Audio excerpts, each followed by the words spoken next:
মুসা আলাইহিস সালাম আল্লাহকে একদিন বলছেন, আল্লাহ আপনার সমস্ত সৃষ্টি সবার রিজিকের কথা, খাদ্য দুনিয়ার প্রয়োজন পূরণের কথা আপনার মনে থাকে? আপনি কেমনে মনে রাখেন? আপনি সকলের রিজিক কেমনে দেন?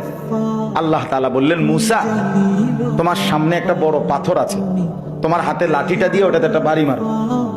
তাফসিরে রুহুল মাআনিতে আমি নিজে পড়ছি, আরবি তাফসির। মুসা আলাইহিস সালামকে আল্লাহ বললেন, এই পাথরটার মধ্যে লাঠি দিয়ে আঘাত কর। মুসা আলাইহিস সালাম আঘাত করলেন, লাঠির একটা পার্ট মানে একটা অংশ পাথরের ভাঙ্গা পড়েছে। মুসা আলাইহিস সালামকে আল্লাহ আবার বললেন, আবার লাঠি দিয়ে আঘাত কর। আবার বাড়ি দিলেন, পাথরের একটা অংশ আবার ভাঙ্গা পড়েছে। আল্লাহ বলেন, আবার মারো, আবার মারো। 4 বার মুসা নবী ওই বড় পাথরটার মধ্যে আঘাত করছে। 4 বারে মোটা মোটা 4টা টুকরা ভাঙ্গা ভাঙ্গা পড়ছে।